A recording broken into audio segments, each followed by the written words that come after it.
Hello, and welcome back to As the Cauldron Bubbles podcast. This is your host, Jasmine, and I have a special co-host with me today. Hi guys, it's Sydney. How your mom and am? And we have a special guest today on the podcast. Hi, it's C. Go ahead and tell us a little about yourself. Oh man, on the spot. Well, I'm Aquarius. So, that's all you need to know there. I practice chaos magic. I'm a full-time optometric technologist, part-time student, aspiring sex therapist, aspiring author. I just got a whole lot going on. Yeah. Great. I'm glad to have you on the podcast. Glad to be here. So, I would like to talk a little bit about how you came into the craft and how you came into your practice. So, growing up, what would you say was kind of your introduction to religion? Oh boy. Okay. Well, I was raised very fundamentally Christian. Went to a religious school from grades 4 till 12th grade when I graduated. My mom was very, very religious. We had televangelists on TV 24/7 growing up. Yeah. Very, very strict. Like, I wasn't even allowed to wear pants because my mom was Pentecostal. And they are incredibly strict with gender norms and all that fun stuff. And, growing up in Indiana, it was hell in the wintertime because I had to wear skirts and, pantyhose. So, not a fan of that. No leggings underneath the skirt or anything? Nope. Nuh-uh. Okay. Yep, either pantyhose or nothing. Everything else pertaineth to a man. Didn't have a Christmas tree because it was pagan, which at least my mom got that right. True. Wasn't allowed to celebrate Halloween, so I decided to become Halloween. It was quite a bit of stuff I was immersed in, and so much was forbidden. And it's so funny because the more I'm pushed in one direction, the more I push against that. And here I am. Like I said, I became Halloween. I'm now trying to educate myself and become a sex therapist eventually. So the way I was actually drawn to the craft, per se, was probably when I was a kid. I went to the library all the time. I was the kid that would take anywhere from 10 to 20 books at a time and just devour them and then take them back and repeat the cycle. And there were a lot of books in the young adult section at my little Shelby Street library over by Garfield Park of witchcraft. And it was so intriguing to me, and I just kind of felt drawn to it. And it was kind of from those books where it all kind of started. But I was still kind of broom closeted, I was still very heavily indoctrinated. The best way to describe religious indoctrination and how it doesn't ever really leave your psyche once you've been conditioned. In college, in an anatomy class, we got to study cadavers, which was really, really cool. And one of the cadavers had her gallbladder removed. So there was an indentation on the liver of where it had been. And there was this green, it looked kind of like a Pokemon card holograph, like that shiny stuff left behind. And that residual, that's kind of how I think of, Christianity in my psyche. This year has been fucking insane, and part of me is is the rapture gonna happen? Are we gonna get the 4 horsemen of the apocalypse? That's in the back of my head still. Logically, I know, no, that's not gonna happen, but it's still there. It's ingrained. It's probably never coming out. Something you kind of have to live with. So that was always kind of there until I went to college, and then I met more people. I met people with different walks of life. I met atheists. What? I met pantheists. What? And I think going to college, especially a more, quote, liberal college like IU, I got to meet more people and just kind of broaden my, my whole take on life, basically. And my sister also had a friend that became my friend. She was somebody I really looked up to, even though her life's not really in order. She kind of introduced me to stuff like tarot cards and crystals and things like that. She was a little more love and light, and she was a little more, I really shouldn't be doing this stuff because I'm a good Christian and I should be in church, but, I can't help it, I'm witchy.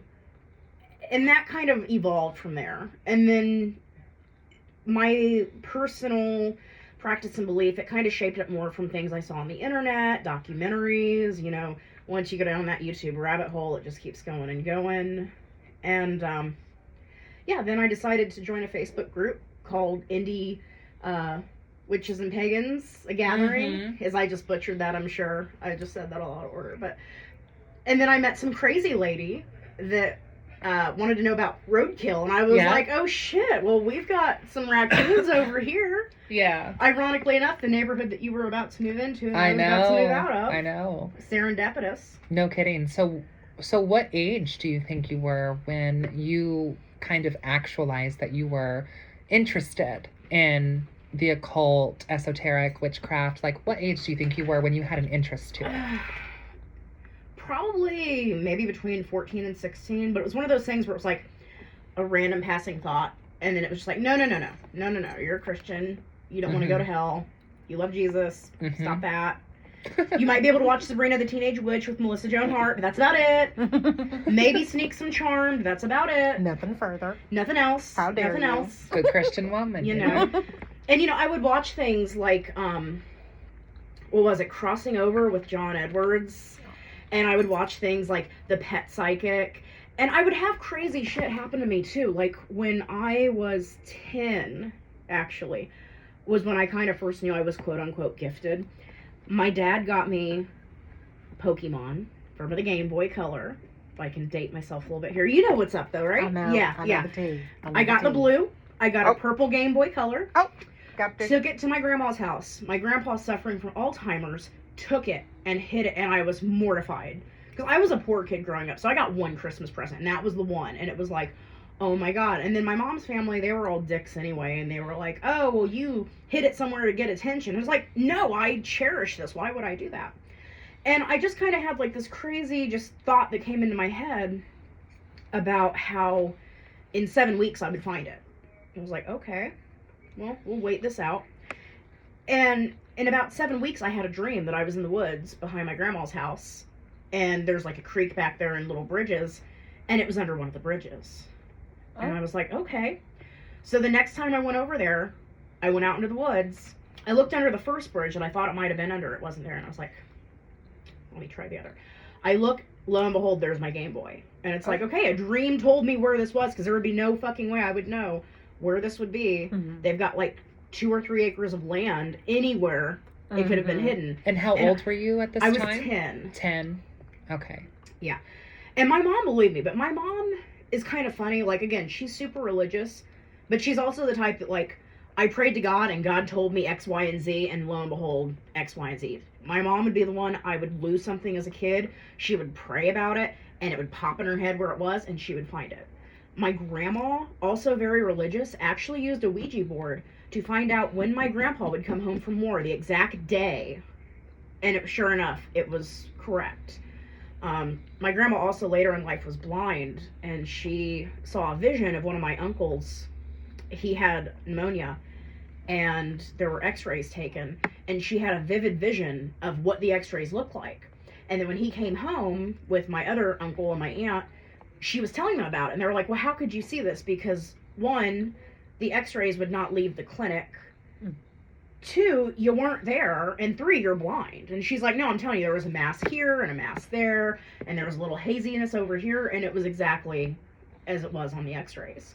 So, I mean, it's funny because it's like, I feel like this stuff is, to a degree, in your DNA, even if your family wants to deny it or label it as something else.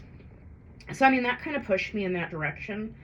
But it wasn't really until after college when I really started being like, here we go. Because I feel like my progression was kind of like Christian, and then a bit agnostic, and then a bit Buddhist, and then a bit agnostic, and then a bit of time where it was just straight up atheist, and then a bit more agnostic, and then a bit pagan, and then a bit non-theistic pagan. And non-theistic pagan is kind of like where I've plateaued. And I mean, that just works for me. Now, not to say, like, saying non-theistic, I don't believe in deities, but there's definitely entities. There's definitely forces. There's definitely sentient entities at work, so to speak, in my personal beliefs. But I'm not worshiping any of them. They can worship me if they want, but that's it. Mm-hmm. So what age do you think you were when you kind of identified with the label of witch? That was much later. That would have been probably my mid to late 20s. Actually, my triple goddess tattoo I got 2000, 14? No, 13. Either 2012 or, no, it was 2012 because it was 8/4/12. So it was about 2012 when I was like, okay, I'm embracing this. This is going to be part of my identity. Here we go. And what does that mean to you? What does being witch mean to you? Being witch is just taking control of your life and working with all of the forces in your life as opposed to against them, or just not even really taking them into account and just doing your own thing. You're actually taking those forces into account. It's a reverence for nature. It's not to say, because if I'm not mistaken, Wicca, it comes from a term meaning like to weave your own fate. Because I'm not a Wiccan by any means. But I do respect that, and I do want to be a person that weaves my own fate. Mm-hmm. It wasn't until maybe 2015 or 16 when I really started getting deep into it and really started doing the chaos magic. Started reading the books by Peter J. Carroll, which for me were just so easy to digest, and I would read them in an afternoon. Then I'd read them again, and then I'd read them again, and I'm like, this just makes so much fucking sense. And then I became the type that would be like a stoner that would just use that as a spiritual experience where it would open my mind and I would just get all of this knowledge, and things just started to make more sense, as opposed to when I was a kid and I would ask questions about Christianity and told either to shut up or ask God when you get to heaven when you die, like, because that's really the cop out. If you're a kid in a religious setting like that, you ask a question and they tell you, well, wait till you get to heaven, ask Jesus then. So this kind of provided me more answers, or even some comfort in the fact that it's okay not to always know, or it's the journey of finding out. So for those who are listening who might not be familiar, how would you kind of define chaos magic and chaos theory kind of in your own terms for those who might be listening who, maybe aren't familiar with chaos theory or chaos magic? How would you describe that? Sorry, fireball. So, chaotic. So, nothing is set in stone. Okay. Everything's changeable. And once you learn that, and you can put certain energies out there, it can kind of change your course. Now, granted, you're not going to be able to be like, oh, I want to learn to fly, like physically. You can't do that. But if anything is within the realm of possibility, it's within the realm of possibility. Well, you can make like it how happen. they say too, like magic follows the path of least resistance, and also magic follows the laws of nature. So if you can't do something naturally, you're not going to do something magically. Right. But if you can make it happen, you can make it happen. Mm-hmm. And magic, it kind of hones your focus and your energies into what you want to get done. It's playing with the fact that nothing is absolutely set in stone. Mm-hmm. Like, granted, like I read tarot as kind of a forecast. Like, this is what's going to happen if you keep doing and you stay on the same track that you're on. This is what's going to happen. Of course. But it can be changed. Now, maybe not. Maybe you don't have enough time to change it and fix it, but maybe you do. Yeah. And this is just about taking power of your own universe and your reality and shaping all of that. So that, to me, like, that's what chaos magic is. It's understanding things are chaotic and crazy and nothing's exactly orderly. And it's kind of like if you picture just this crazy turbulent ocean, you can either stay on shore and not do shit, you can try to get out there and drown, or you can fucking learn to surf. And that's what chaos magic is just, it's surfing the waves of chaos. You got to accept it. And one of the biggest principles is learning to laugh. And if you can learn to laugh at anything, that in and of itself is a huge achievement. If you can learn to laugh at tragedy, you can see the irony. Going total goth kid here, but like Depeche Mode, God has a sick sense of humor. Don't want to start any blasphemous rumors. If you can accept that and just go with it, I mean, it just, even if in theory none of this is actually doing anything, it makes your life easier. And it's a better philosophy to follow. So for me, that's my path. So philosophy-wise, great. What does that look like also, like, in practice? So as someone who identifies as a chaos magician, and, people who might be listening, who might be interested in getting into this sort of practice, practice and understanding not only the philosophy more, but also taking the philosophy off pen to paper and putting it into practice in the physical, what are some, what do you call it, chaos magic practices? Yeah, okay. What would that look like for you personally? Okay. I'm not asking you to speak for the chaos magic Right, community. I'm right. asking to hear what you can share, because I understand that some like things the are principles personal of and it, sacred. yeah. But philosophy aside, what are some chaos practices that you personally practice? Okay. Well, first I want to say I read so many books on chaos magic, and I don't ever give credence to a book that immediately jumps you into practice. If the first 90% of the book isn't about training your mind and calming your mind and getting that shit in order, it's trash, basically. Most of it is meditation. And I've had people ask me, I'm not going to name names, but I've had people ask me about it. Of course. And they're like, well, what do I do? And I'm like, well, first you need to meditate. First you need to calm your brain down and focus on what you want. Well, I don't want to do that. I want to go right into the chaos. No, you have to be trained. And I know it's the boring, hard part, wax on, wax off. I don't want to do this. But you really, really, really, really need to get yourself mentally trained before you try anything. Or it's just not going to work, or it's going to blow up in your face. So that's the first and foremost of it. So saying, you've done X amount of months where you can get into a state, Peter J. Carroll calls it unthinking. You just lie there, don't have any thoughts going on, and that's when things freely enter your mind.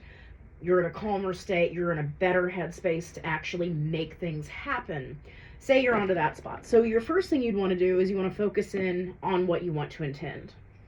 A good example, if you want to bring more money into your life, you don't want to say, I want money, because your subconscious is going to grasp right to the word want. And then you're going to be wanting money, and you're always going to be needing money, if that makes sense. Yeah, that sounds a lot like essentially the law of attraction. So exactly. Instead of kind of saying something like, I need security, it's I am secure. Exactly, and it's using exactly. affirmative language, essentially. Exactly. Because the subconscious is very, very powerful. So, you would say something like, I'm going to have money. I'm going to have lots of money. Then you want to write out your intention. And the way traditionally it's done, you'll write it out, you'll take out all of your vowels, and then you will take out all of repeating letters. So you're just left with a jumble of consonants, no repeating consonants. Then, you can change your headspace, you can use substance, you can sleep deprive yourself, you can exhaust yourself, you can expose yourself to great pain, you can sexually get yourself off and get you in that headspace, whatever. Then you start drawing your sigil, and you kind of put those letters together, and you just kind of, just whatever looks good to you, whatever feels right, just go for it. You then have that sigil. You then focus in on that sigil. You then, again, you change your headspace, and, the easiest way for most people is to get yourself off. At point of orgasm, you are looking at the sigil, you focus in on that sigil, you focus your energy, because sexual energy is very strong. That's what charges your sigil. And, not to be icky, you do want to spread some of your goo. Icky. Yeah. The icky dicky. Yeah, you want to spread your substance that has that energy inside of it on your sigil, on your paper sigil. And then you destroy it. You rip it up, you flush it down the toilet, you light it on fire. I like lighting it on fire. It's pretty theatrical. And then you just forget about it. Because that's the thing. You want to find that fine line between a lust for results and indifference. You want to have a nice little, it really is a scientific method. You want to have a bit of curiosity towards it, but you don't want to be super emotionally invested in it. And that's really how it works best. And it's so hard. That's why you need to meditate and just figure everything out between your ears first, is because you don't want to go too far in one direction. You want to go right down the middle. Not want it so bad that it'll drive you insane, but not be completely indifferent and not care about your outcome. You are genuinely curious about what's going to happen. And then you kind of treat it like a science experiment. But, for me, that has yielded great success. We got this house less than 30 days after looking for a house. And, that was something that came into fruition. I look at it like science experiments sometimes. Like, one year it was in January. My intention was I was going to get one free thing this month I didn't ask for, but just comes in my. It could even be simple as going to Walgreens and getting a green tea, and the chick at the counter being like, "Oh, hey, we have a special right now. You can get another one free." Anything like that. I ended up getting 20 different gifts from various people. I had a friend, a long distance friend that I had helped out for a while, and she sent me a tarot deck and a very cool rose quartz with a snake around it. Still love it. No, they're a great person. There was somebody at a different lab that I had actually thought about going to work for. He sent me some books. Again, I didn't ask for it. A friend of mine, she got me a ticket to the Transgender Erotica Awards show in LA, which was quite the adventure. And it was because her wife didn't want to go, so she needed a date. So she's like, "Hey, I got your ticket." And I was like, "Okay, cool." So I got all these free, awesome, cool things within a month, and I only tried for one. So it definitely works. You just have to you have to figure it out. And not all techniques are right for everybody. Like, everybody holds their pencil differently, so to speak. It doesn't mean we all don't write, but we hold our pencil differently, and we write differently. But the end result, we're still going to write out what we need to write out. So, in chaos kind of philosophy, and with your beliefs, where do you think this power originates from? I mean, there's so many forces in the universe that we don't even know about. Think, at one point, we didn't know radio waves existed. We didn't know microwaves existed. We didn't know about radiation at one point.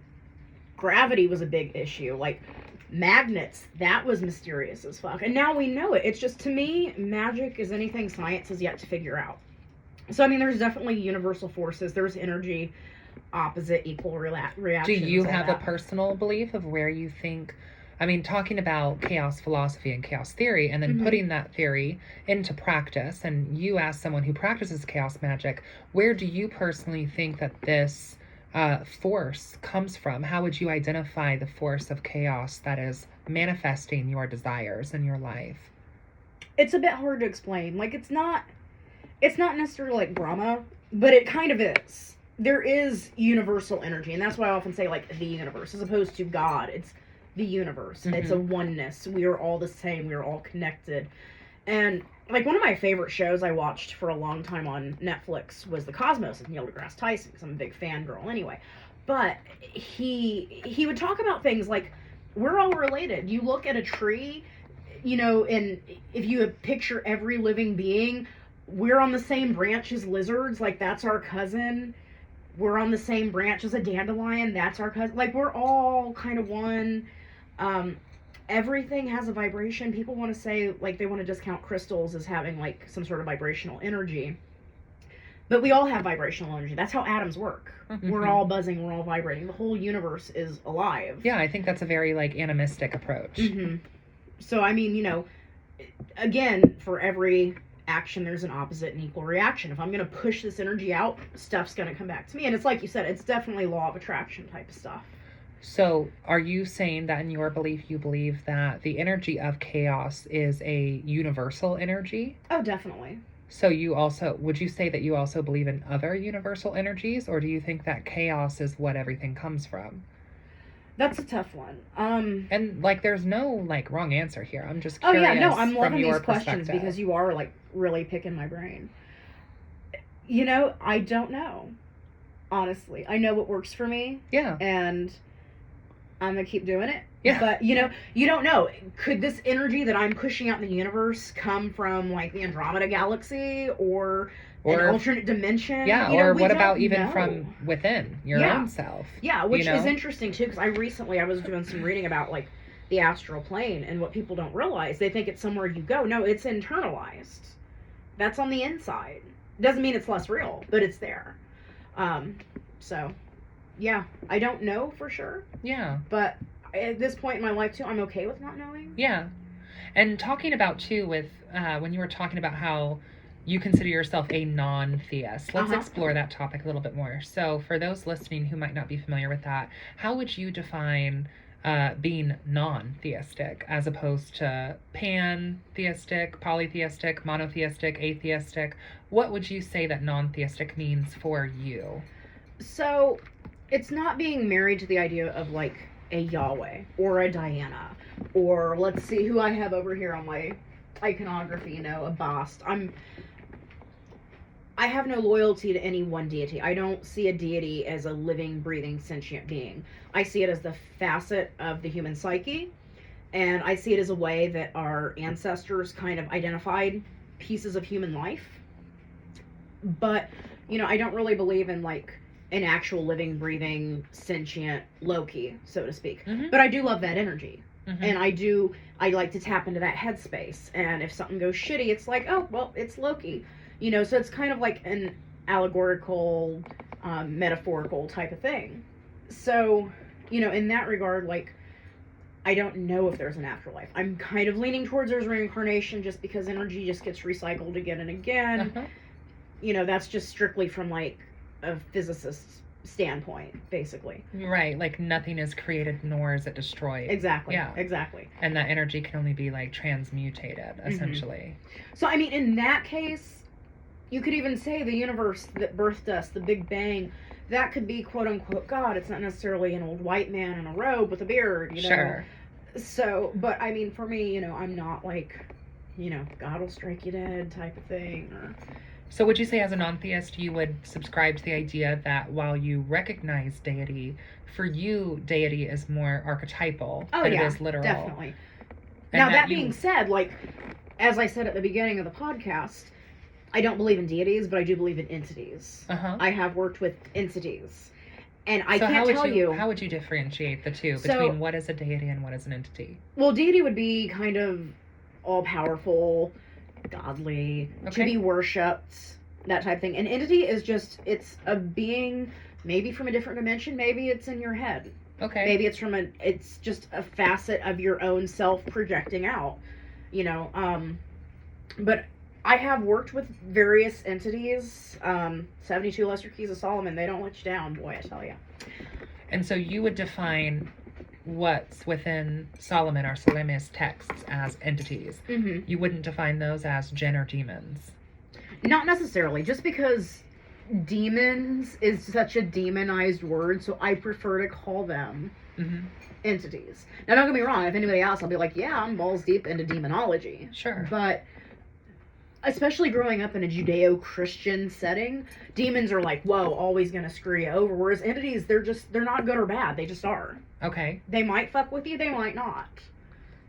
That's so interesting that we have, I mean, there's no wrong answers here. And Mm-hmm. for those listening, like, I don't want anyone to get the impression that, like, there's a right answer or a wrong answer because, Yeah, spirituality is very personal. yeah, it's very personal and everyone is entitled to believe whatever they choose to follow.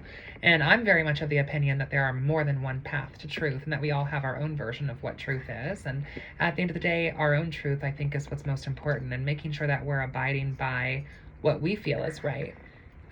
But from, witch to witch here, and Sid, I'd love to hear your take on this too.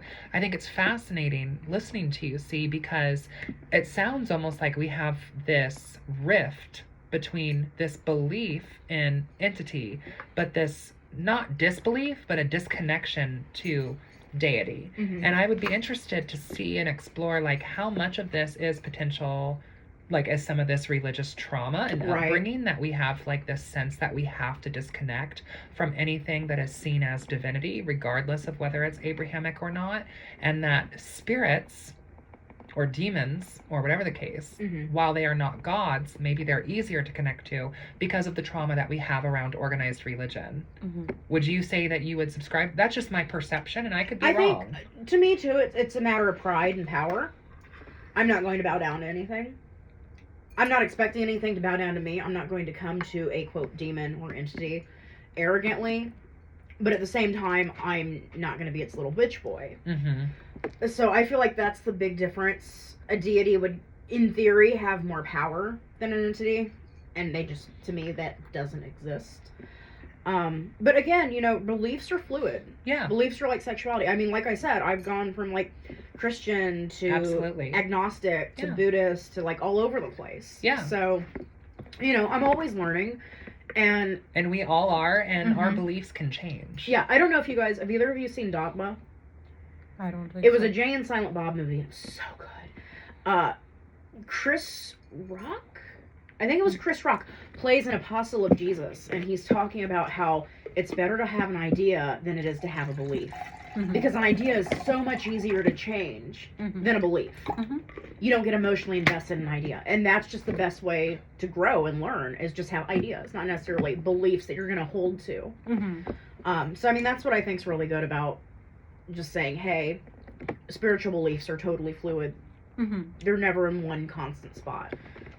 Talking about like our beliefs and what you were talking about earlier, and I think that, I am looking at the time here, and already we're getting close to the end of Are you this. kidding? Yeah. Get tripped. Yeah. Yeah. We can go on and on, but, Yeah. and I would love to have you back on more episodes, but while we have a little bit more time talking about demonology, I, am actually, I don't know if you've ever heard of Orly Stewart or not, but she's a content creator and she works with E.A. Coetting and Become a Living God. Mm-hmm. And I'm going to actually pick her brain, as they are someone who is a practitioner of the left-hand path and, a subscriber to also chaos magic and Satanism, Luciferianism. I'm very interested. I've watched some of her content, but I'm thrilled that I'll be able to actually interview her and talk to her. And I think that she is someone who, like, I could see you enjoying as well. Oh, yeah. But talking about demonology, and this is actually a topic that I'm going to talk about with Orly, is kind of talking about jinn and talking about demons. I am nowhere near as knowledgeable about demons as I would like to be. Demonology is something that I've only recently been interested in, like literally within like the past 6 months.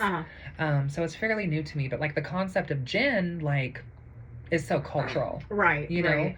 And I think it's interesting how there are some similarities and differences. And like, I've kind of thought from my own philosophy, are jinn and demons one and the same? And within the Bible, jinn are not mentioned. Within the Quran, demons and jinn are both mentioned, and they're separate. Just like angels and humans are separate. Like, there's multiple different sentient mortal entities. Like, demons are mortal, angels are mortal, humans are mortal, jinn are mortal. Humans were made from clay in the Quran. Jinn were made from smokeless fire in the Quran. Demons were made from darkness in the Quran, and angels are made from light. And I'm not a subscriber of Islam or anything, but talking about where my understanding of where jinn has come from is from the Quran. And I think for a lot of people, where their understanding of where demons come from, or where they're first introduced, is Abrahamic faiths. Right. And something that I've thought is interesting, how where a lot of these demons, like Leviathan, Asmodeus, originate from, are these truly demons of the Abrahamic faiths, or are these pre-Abrahamic Middle Eastern gods that have been demonized to be the shaitans or the satans of the Abrahamic trio? Oh, yeah. What is your kind of thought on that? No, I mean, Christianity, it definitely borrows from a lot of different, quote, cults of the time.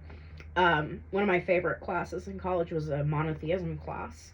And it talked about, if you look at the similarities of Jesus to, is it Horus that has the same birthday? Then, the December 25th birthday, the Virgin Mother, all that. And I mean, in that region, there are so many different cults with the exact same thing. The 12 apostles, the Messiah figure, the Virgin sacrifice, Mother. Virgin Mother, December 25th Resurrection. birthday. Yeah, so Dead I for mean, 3 days. Christianity, let's not beat around the bush. Christianity takes a lot from a lot of things. I mean, Christmas, look at that. You have your Christmas trees. You've got Odin on his sleigh being pulled by 8 reindeer. You've got wreaths, mistletoe, holly. That's all pagan roots. And I will say, like, my mom at least wasn't a hypocrite in that and raising us that way, that it's pagan. Easter. I could go on and on about Easter, as we know. It's not necessarily a Christian holiday. It was just kind of bogarted. So yeah, I mean, Christianity definitely takes a lot from other religions of those regions. So I think Baal is even mentioned in the Bible, if I'm not mistaken. So there's that. So what is your understanding of, like, to you, how would you define demon? What does that mean for you? Since you said that, you're interested in demonology and have been, what does that mean for you? I don't use that word because, and maybe it's that more of that religious indoctrination going on. A demon in the Bible is one of the angels that followed Lucifer from his fall from heaven. Okay. Perpetually indentured into servitude to Satan for forever. So it's kind of a being that doesn't even have its own free will in that term. You know, they do Satan's bidding for him, etc., etc. Now, in my more modernized take, you know, the 72 lesser keys kind of take, it's just a powerful entity, commands legions of other entities, so to speak. Right, you have and like your can princes assist. and Yeah. your kings and Yeah. your dukes. Yeah, like Vapula is one that I've been working with lately. Vapula helps a lot with philosophy, sciences, engineering, things like that. Things for an aspiring college student. And I tell you, honestly, working with him, it has helped hone my focus.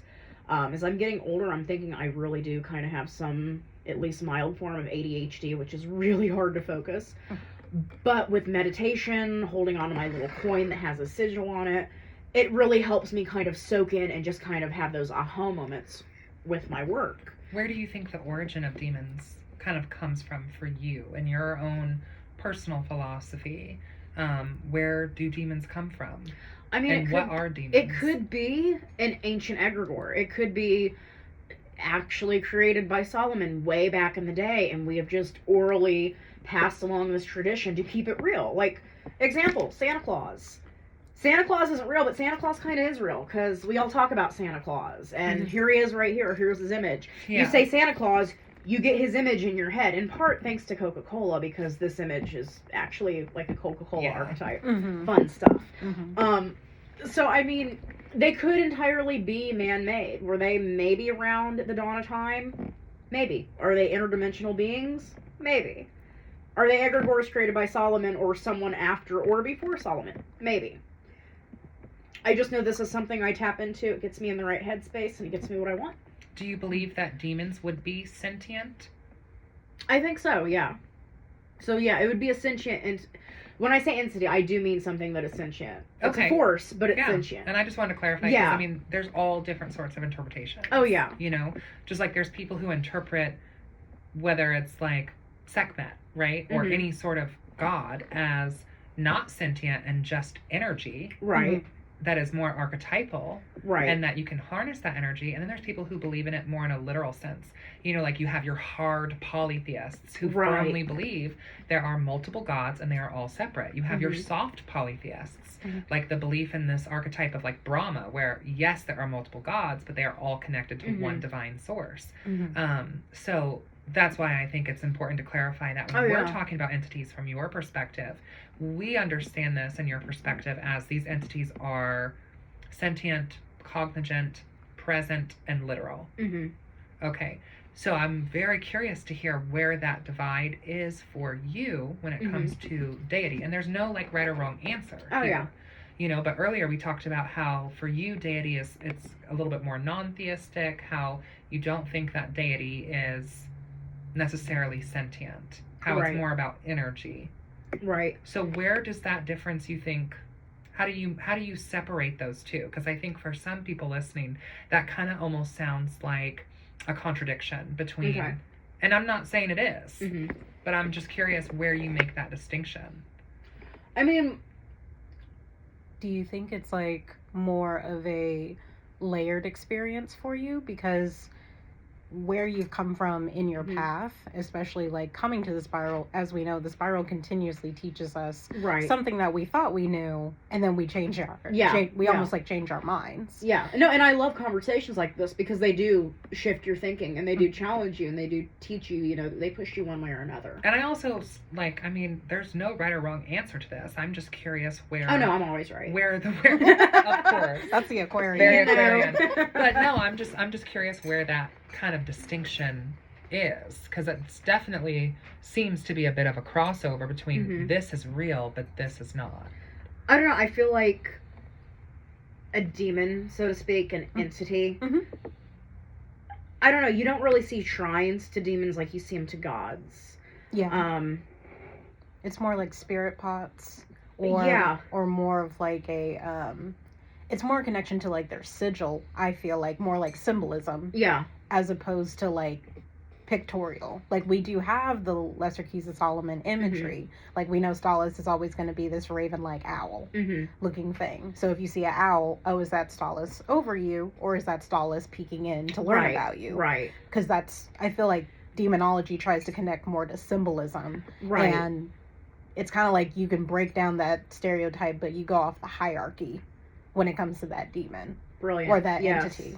Yeah. Because you're like, well, I want to start at a level prince. You know what I mean? So Solace is going to be my guy. But if you're trying to go higher and higher and higher, that makes me think you have to go higher in vibration to reach that's a that good point. king. Yeah.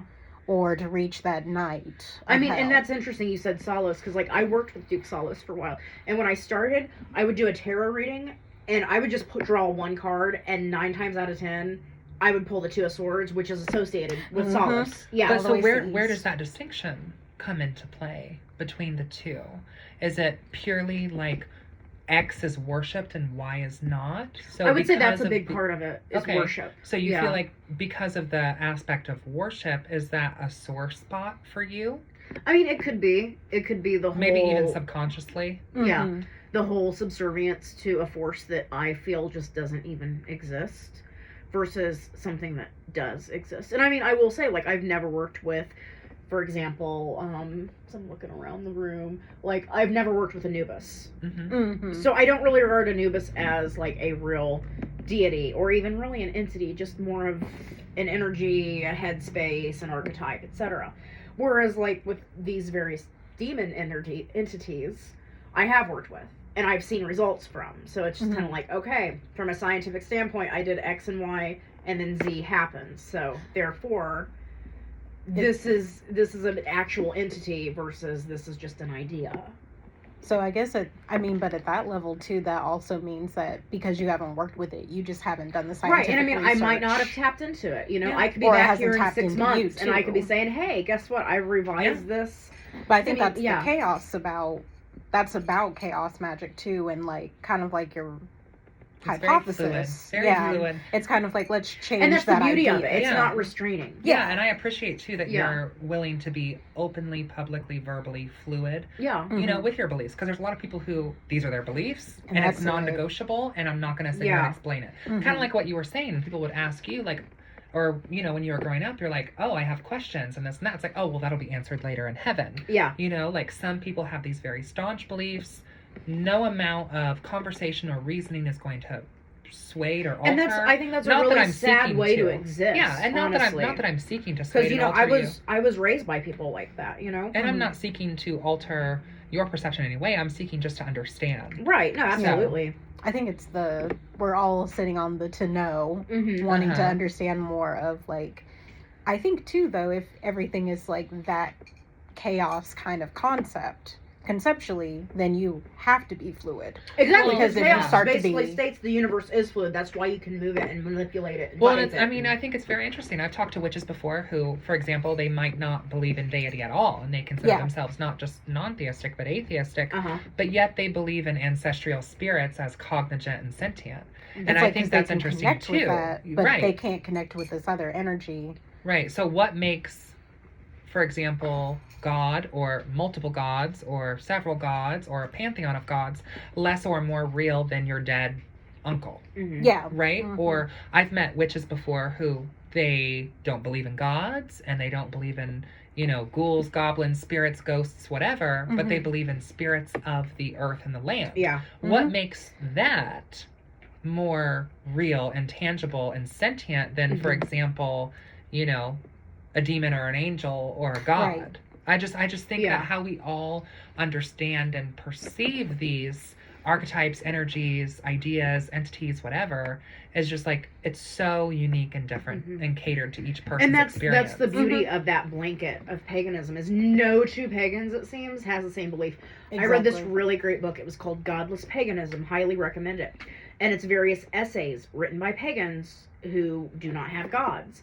And some of them, I was like, wow, I feel total disconnect from this person. I don't, because they're like, magic's not real. There's nothing beyond, you know, what you see, what you get, you die, that's it. But I like trees. And it's like, trees are cool. And then we can work with the ohm. And I think a lot of And then you get others that actually do Yeah. practice magic. And, you know, Aleister Crowley said magic basically is like, you want something done and it happens. It doesn't matter the means. You're just making it happen. And I think a lot of pagans, I won't say all, but I think a lot of pagans can agree that trees are pretty cool. I mean, yeah, trees are really cool. That's kind of I got a lot in my yard. As above, so below. As within, so without. Like, you kind of can't like anything magical, I think, without liking trees. That's just me, not elitist. I've also always been of the opinion that, like, you could stick 10 pagans or 10 witches, right, in a room. 10 pagan witches, even at that, because they are separate. Not every single pagan practices witchcraft. Not every single witch is a pagan. Right. But I think if you stuck even 10 pagan witches in a room, you're going to get 50 different opinions. Oh, yeah. Because Absolutely. one pagan witch, for example, might have multiple different opinions at the same time that directly contradict their other opinions. And so we are going to need to wrap up this episode. That's right. But see, what advice would you have for maybe, you know, someone new to the craft or someone of a similar maybe upbringing as you, where there is some of this, you know, religious dogma oppression that is building this subconscious reluctance to walking the path of the craft? You know, what sort of advice do you wish that you could have given yourself when you were a wee lamb coming into this? First of all, don't be afraid to just ask questions and be curious. There's nothing wrong with that. I always said as a kid, even, you know, if God gave me this brain to be curious and ask questions, then it's a sin not to ask questions. You're just squandering that curious nature if you don't do that. And, you know, don't be afraid of that. And don't be afraid to break off from your family teachings, because you're not your family. I'm absolutely not my family. Even though we share a bloodline, I have my own path, and that's okay. It's much more liberating to just do you and be you, and, you know, in a sense, be your own God. Do your own thing. Be your own path. Don't harm anybody else. At the same time, don't take me shit. Just do your research and just learn, and if it makes sense to you, then embrace it, and if it doesn't serve you, then don't cling to it. And you've heard it here from the horse's mouth, coming at you live and in color. And until next time, guys, blessed be. Blessed be.